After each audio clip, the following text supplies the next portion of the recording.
Rich Merrett, Head of AI at Bellrock. Today's been amazing. I've been hearing lots of different perspectives. It's not just really good to kind of understand what other people are thinking, it's really good to validate your own thinking as well. And I think events like this are great for having that level of validation of what you're doing and how the industry's moving. Fantastic. And Rich, what are the 2 or 3 things that actually separate organisations that successfully productionise AI from those that actually just stay in the experimentation mode, would you say? So those that stay in experimentation, they're lacking 2 things. They're lacking an AI-empowered workforce to be able to then take those things into the real world. And I think they're also lacking just the team and that have arranged the governance. So if you've not got that set up in a way that is going to be effective, is going to work for the organisation moving forward, then you're never going to have it. The other thing that is slightly different with AI projects that is a nuance that people often miss is the fact that you need that subject matter expertise that are involved in that ideation and that initial stage and that initial kind of planning to be involved along the journey. As models adapt, as models change, you need to get them back involved again. And that's something that people aren't really used to when it comes to kind of normal software development projects.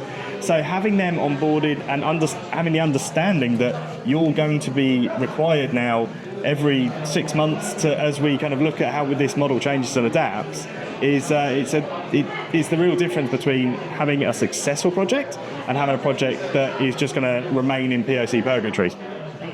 And where do you see the biggest opportunity for AI to create genuine human benefit in the next 2 to 3 years, not just business efficiency?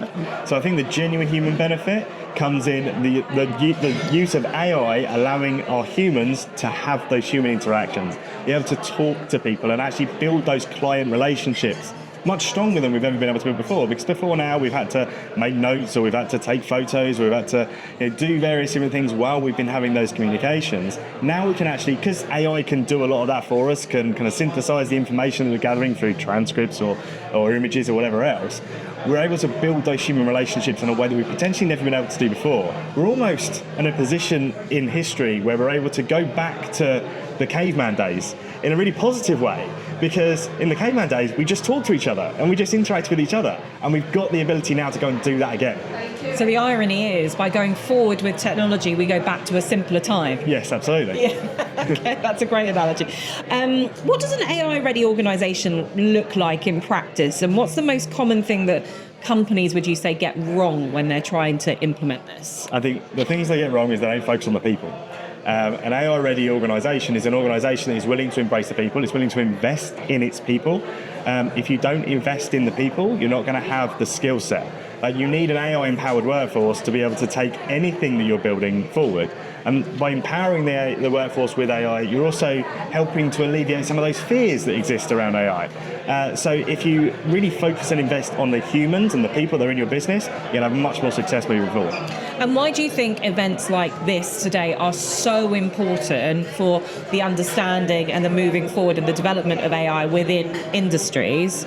Is it because of the people that come here, or is it because of the conversations that I had, or is it both? It's both. It's absolutely both. It's the people that come, it's the conversations they had, and it's meeting people from different walks of life, from different organisations.